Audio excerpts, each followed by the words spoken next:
Next in radio. It's all about what's next. Go to financialsurvivalnetwork.com and sign up for your free weekly newsletter. You'll also get 3 free reports. The Financial Survival Network. It's all about what's next.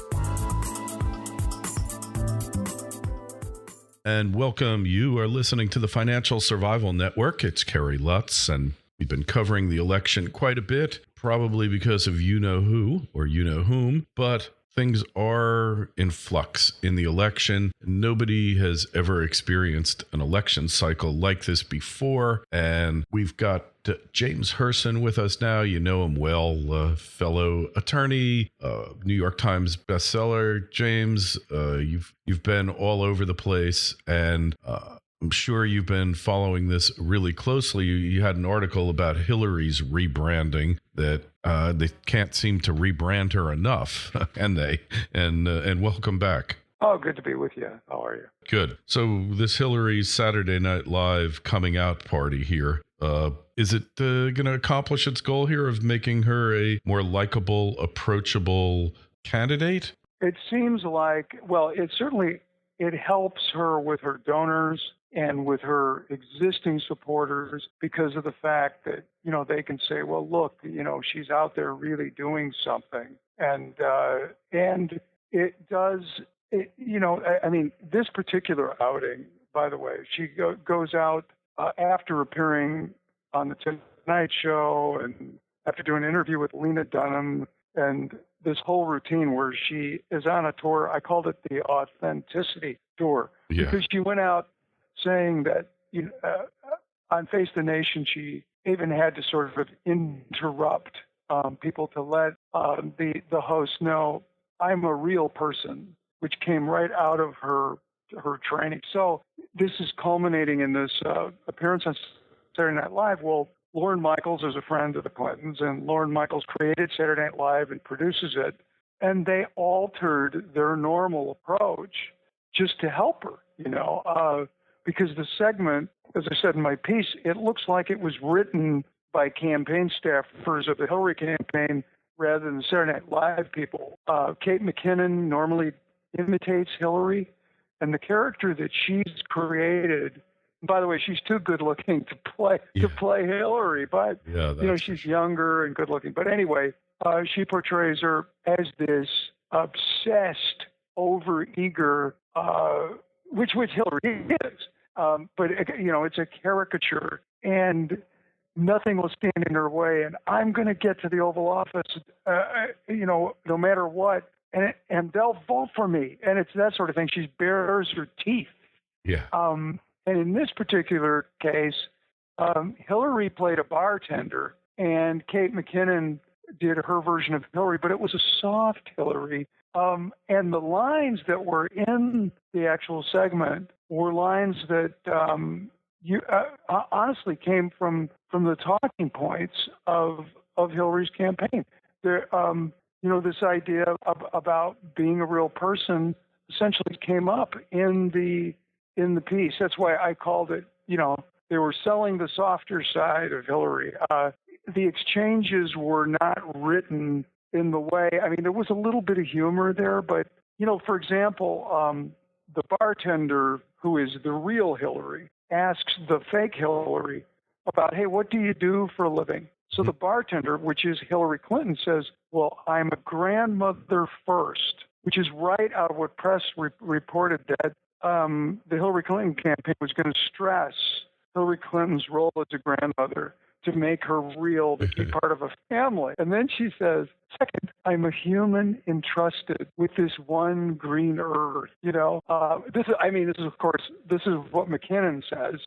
Normally she would say something like, I'm going to get to the White House and I'll stop anyone who's in my way. That would have been the exaggerated character, much more clever than that even. And then the bartender, Hillary, describes herself as an ordinary citizen who believes the Keystone Pipeline will destroy our environment. This is not typical Saturday Night Live stuff. And they ended with the fake Hillary and the real Hillary singing together. It was nothing like the self-deprecating routine that Trump engaged in when he was on Jimmy Fallon, when Jimmy Fallon dressed himself up as Trump looking in the mirror. And the whole thing was making fun of Trump's narcissism. You know, it was it was very self-deprecating. It worked out really well for Trump. Mm-hmm. But the thing that was, this was an attempt. Now, will it help in a certain quarter? I think it will.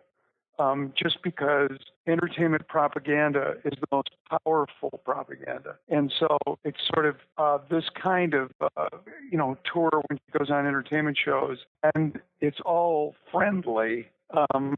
She doesn't have to answer anything about the emails or the foundation or any of the tough questions, or God forbid, Benghazi, which didn't come up, of course. The other thing is, of course, when we talk about this tour, it was because of Ed Klein's book coming out, which the name of the book was Unlikable, yeah, sure. And in the book, whether this is true or not, I mean, I don't know, but Ed Klein's his things have worked out to be true. I don't think anybody's caught him in a bad report. But it said that when Hillary's been struggling she's been in the spotlight for 25 years and is struggling with appearing human. Yeah. And the whole time.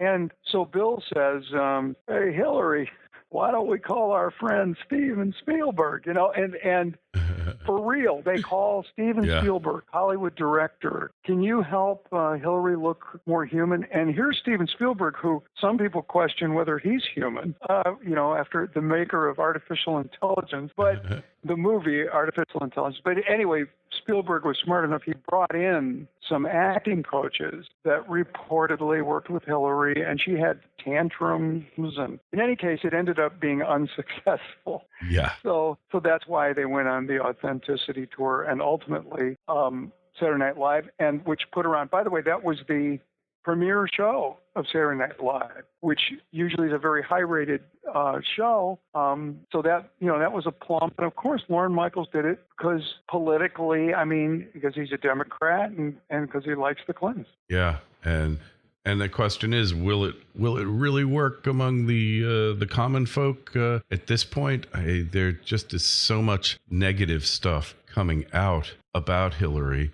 About the way she treats Secret Service agents, her whole thing with being caught in lies, like about Huma Abedin, that she had nothing to do with her getting her special status at the State Department, and then we find out that she did. Is it just the people inside baseball who don't buy what she says? Can she really pull it off? Her approach now, as a matter of fact, she came out for a recent fundraiser in Hollywood, and there were reports that they were having problems selling tickets, which is very unusual for the Clintons.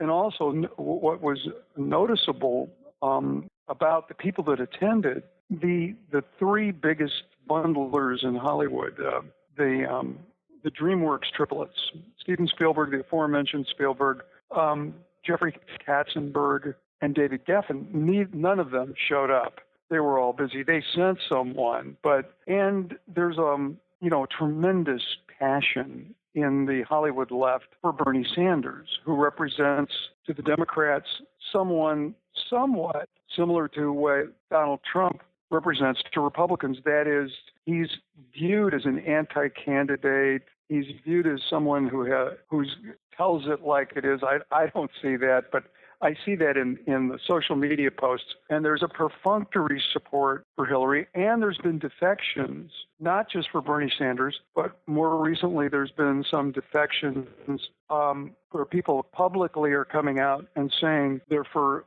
Joe Biden. It's one of my other pieces that you've seen on my site, the Biden backers, and because, for example, George Clooney, according to reporters, has indicated that he's ready to jump on a Joe Biden candidacy if Biden comes out. I have confirmed with my sources that Biden's aides have been contacting donors in Hollywood, and one particular bundler in Hollywood that's already come out in favor of Biden is a guy who's the head of one of the three biggest agencies in Hollywood. They're really three very, very dominant Hollywood agencies. William Morris Endeavor, Creative Artists and this one, United Talent Agency. And the guy who runs it, Jay Servres, has come forward and said, look, I'm going to be the Hollywood point person, and if Biden comes, I'm going to help him. We're going to introduce him. We're going to raise money.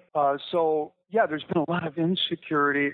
Part of it is over the Hillary Clinton, email scandals and the foundation scandals, Benghazi scandals. Part of it is over the stiffness and stiltedness that caused her to go on the authenticity tour and scream out that she's human. And the other part is watching her poll numbers plummet. And so much so that no one would ever predict or expect that Hillary Clinton would be behind Bernie Sanders in New Hampshire by double digits. That's just extraordinary. And so she has had to reassure her donor base. That is the key here for Hillary. There are reports that she's amassed quite a war chest, but there are also reports that she's spent a lot of money already, that she's overspending. And the question is going to be, and this is something, we were speaking about off the air, and that is, this is going to be true of both parties. In the Republican Party, the establishment and the establishment candidates are going to be taking their money at these early primaries, doing what Mitt Romney did in the last presidential cycle. If you remember, the base did not want Romney to be the nominee. Right. And they kept searching among the conservatives for what the press called a non-Romney candidate. And so they would go, the early runner was Michelle Bachmann. And then Michelle Bachmann was supplanted by Herman Cain, I believe. I don't know if I have all these in order. Yeah, and then there was Newt Gingrich, and then Rick Santorum. I think that's probably, and there's others. But the fact is, each time, and Newt Gingrich was very striking. I think Rudy Giuliani was still alive in there too for a while. Barely. But what they did was called carpet bombing, where Mitt Romney, with his money, would go into, let's say, a place like in Iowa or New Hampshire, South Carolina, Florida, and just in that market, just flood the airwaves with negative campaigns from morning till night. I already have heard rumors that the Republican establishment, that the Club for Growth and others have this war chest that they're going to do this on Donald Trump. And I know that the Clintons obviously have this in their tool shed, and that may be what's going on behind the scenes with Joe Biden. He's getting calls from Clinton people saying, here's what we have on you, Joe, and we're going to let the world know if you go out there. So you might want to have a nice time with your family and become, the ambassador to Tahiti instead, right? Who knows?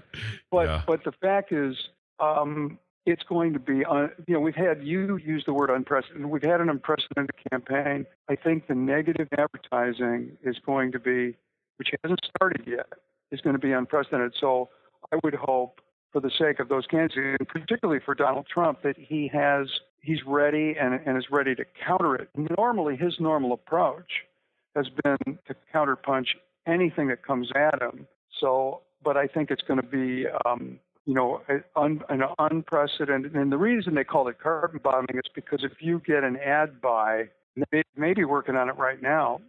Let's say, for example, in Iowa, where there's only 2 or 3, they're not even major markets, really. They're sub-markets. It doesn't take that much money to saturate that market. And they're so influential that if you can saturate it with negative ads and push your opponent down in the polls, that can then allow a win. That's what happened with Romney. I think Hillary's donors are being told this. Look, we're going to be able to do this. We'll take care of New Hampshire when the time comes. And the carpet bombing is typically a few weeks before the primaries. So we're talking about the first primaries happening in early February. So the carpet bombing would take place at the beginning of next year in 2016. And the ad buys, as I say, are probably, would be happening now. And that's the other thing Romney did, is that he crowded out the opposition by buying up all the media time. So they couldn't respond. And this is the game that still is yet to be played. And these strategists are going to tell the donors, don't soothe them. Don't worry. Use the Romney model. This is what happened. This is how the establishment wins, blah, blah, blah. I think that's going to be the battle we're going to see. I think so, huh? Well, wouldn't surprise, but the question is, how effective can it be when you've got such negatives in the beginning to start with? And they brought up Trump, so you think that this is really going to happen, huh? Well, sure. Think of a montage if you wanted to, and you're working for the Jeb Bush campaign, and you want to create a montage of Trump sound bites for a negative ad. That's not that hard to do with editing technique. And then you know the very famous ad that destroyed Barry Goldwater when he ran against Lyndon Johnson, of a little girl picking flower petals as you heard the sound of a countdown and the sight of a nuclear bomb. It was really, today's world ad would be tacky, a little bit too on the nose, but you do something similar. You know, Hillary did that ad against Obama about getting the call at 3 a.m. Yeah. That implies that the person's not ready in a national security way and has a temper, blah, blah, blah. I mean, negative ads, the thing about them is that they can distort, they can be pure propaganda, and the problem is there's not a lot of ways to go against them except to counter them with other ads. But on the other hand, when we're talking about the people that are fighting, the establishment in the Republican Party, Donald Trump, the establishment completely underestimates the severe feeling of betrayal that is in the Republican-based voter as they look out and they think of people like John Boehner, Mitch McConnell. They think about the promises that were made just less than 2 years ago in 2014 when they voted in the Republican Congress and watched them just do nothing. The final betrayal being this thing that's trumpeted in the headlines today, the Trans-Pacific Partnership, which was shoved through despite the public not wanting it, obviously shoved through by the donor class, controlling the little puppet politicians. That's why in the Republican side, the top three candidates are all anti-politicians who haven't held political office. I think they underestimate that. And on the Democrat side, I think you're right. I think they underestimate the depth of similar negativity that the Democrat base has about their professional establishment politicians, which Hillary Clinton is the epitome, the quintessential professional politician, having been first lady, senator, secretary of state, and a second-time presidential candidate, and literally over and over again. As a matter of fact, this guy Jay Suras I mentioned, who backs Joe Biden, he does the same thing when he's out talking to the press that Sean Hannity does. He says, just name her three big accomplishments for Hillary Clinton. Say one. Yeah. Then he'll say, name one accomplishment. Yeah. With all anything, just one. Tell us something, please. Yeah, something that she's done. So she's been first lady. I mean, you can pick a first lady, a recent first lady. I suppose you can even say Michelle Obama. And people say, yeah, she got kids to eat their veggies. She had a brand, sort of thing involved with her image, whatever. Laura Bush had literacy. Nancy Reagan, just say no. Nancy Reagan went out to help kids not take drugs. It didn't work, but it was something, What was Hillary Clinton's signature accomplishment as first lady? The only thing I remember was, I'm not going to bake cookies. Yeah. I don't think she had one. As a Secretary of State, she's remembered for Benghazi. Yeah. For her restart of the relationship with the Russians, and look at where that got us. That reboot, yeah, did the great. Reboot, the and reset, then the reset, yeah. And her time as a senator, she was a cipher. I mean, there's nothing. So that's a huge Achilles heel, and the fact that she and Bill, as I said, they are the ultimate establishment politicians and the scandals that surround both of them are actions they've taken to benefit themselves. They themselves have become immensely wealthy from being a liberal politician, as we've seen a whole host of people in Congress. There's all these statistics showing people run for national office or possibly, local, at least federal office, and their net worth is so different when they get it out, especially if they've been there a long time. You know it. Like any of these big names. So, yeah, there's a lot of antipathy. Just the fact that Bernie Sanders can raise the kind of money he's raised, which is like $20 or $30 million, and have this passionate audience, and what Trump has done with. I don't think Trump has spent a lot of money. No, he spent nothing on advertising. Mainly, it's security and fueling up the jet. I think that's it. And he's hired some. Yeah, and he's got some good people. As a matter of fact, you got to. What's amazing is the boldness of Trump in his wheelhouse was demonstrated with the release of the tax plan, which was a tax plan no one imagined, no one predicted, and it turned out to be the only way to poke holes in it was the same way they poke holes in any conservative right-of-center tax plan, and that is to claim it doesn't add up because it's based on supply-side growth concepts. But it won over some people in the establishment. The most notable is Grover Norquist, right? Sort of king of tax of the establishment of the Republican Party for years, the guy that made politicians sign the tax pledge. He looked at that tax plan. He said, I like it. And Bill Kristol, who declared Trump's candidacy dead, who's one of the people who floated a trial balloon about running as a third party against Trump if he gets the nomination, when he saw the tax plan, he said, I got to hand it to him. He's learning and growing, which is a lot different than the other candidates. He kind of put down the other candidates. And this is you can tell, people that know how to run organizations know how to delegate. They know how to pick their senior vice presidents that are going to come up with good ideas, report to them, have meetings in the boardroom, and that tax plan, you can tell it reeks of good organization, smart people, a group effort, because it's way too creative.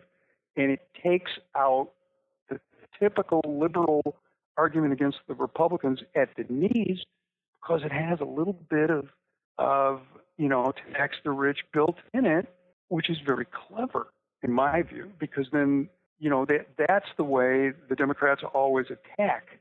And this tax plan benefits the middle class and has some cuts of the hedge fund people that Trump frankly doesn't like. Mm-hmm. And so part of the reason they hate him is the donor class sees him as a renegade to their class. He kind of quit their club. Yeah. Oh, very true. It's amazing that he came out with the immigration plan and his gun control or basically universal carry permits being recognized and accepted by all states. So he's honing in on those constituencies, and it's going to be very difficult, I think, for the establishment to get it out of him, to take them away.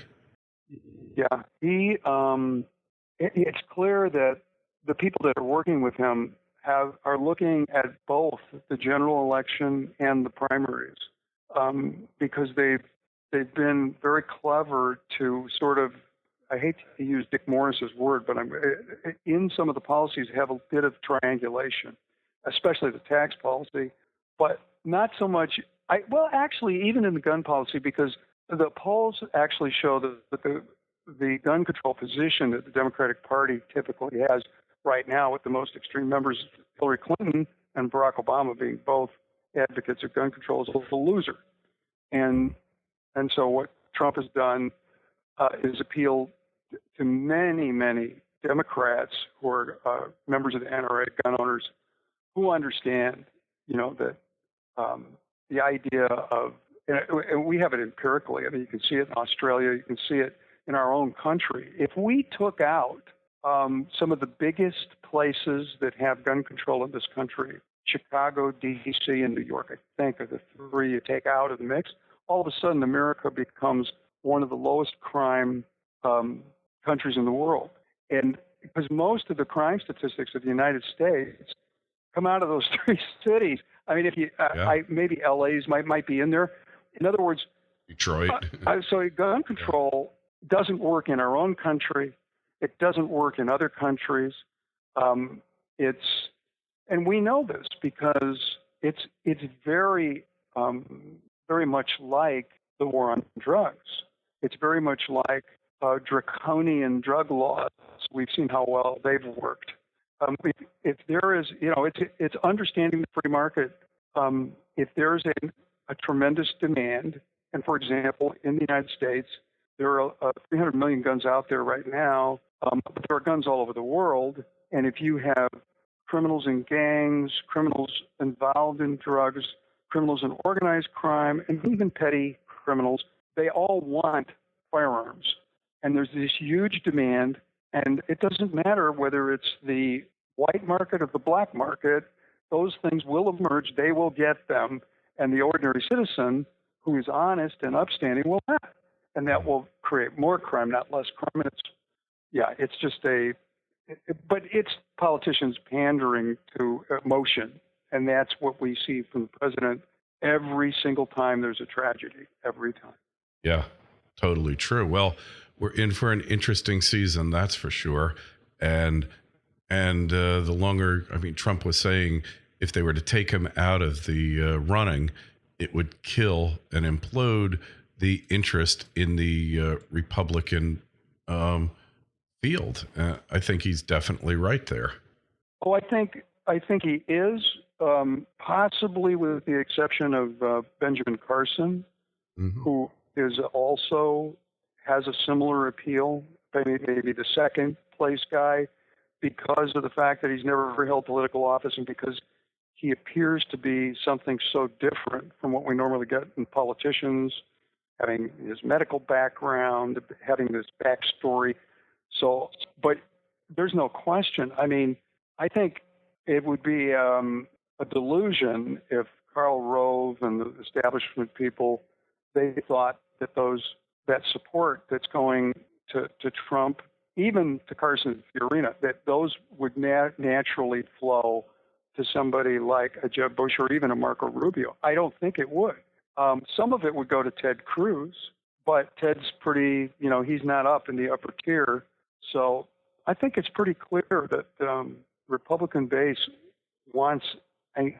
they want to stick it to the establishment. They're not going to go for an establishment guy. That's why I think the establishment is like in a corner, painted into a corner where their only option is carpet bombing ads. That's all they have is negative advertising. Really, I suppose you could have some really nice, sweet orchestra music and show Jeb Bush's accomplishments in Florida, but I don't think it would move the needle much. No, I think so. They're gonna be out there. The other thing is, of course, Mitt Romney is throwing up trial balloons that once again, that he might come in here. But that, I don't think, the only thing that would do is harm Bush and Rubio, because that would split that vote even further. They'd all get 3% or something. Yeah, absolutely. Well, we're in for interesting times.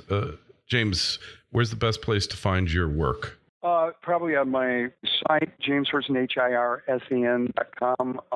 And I'm on Twitter and Facebook. You can look me up under that name, and Newsmax.com as well. All right. And as always, you'll find the link in the show notes to this interview on financialsurvivalnetwork.com. If you haven't taken a look at the site, I suggest you do. Got hundreds of articles dealing with things that you're never going to see in the mainstream media. We know only too well what their agenda is. James, we will talk to you again real soon. Be well. All right. Sounds good, Kerry. FSN Radio. It's all about what's next. Go to financialsurvivalnetwork.com and sign up for your free weekly newsletter. You'll also get 3 free reports. The Financial Survival Network. It's all about what's next.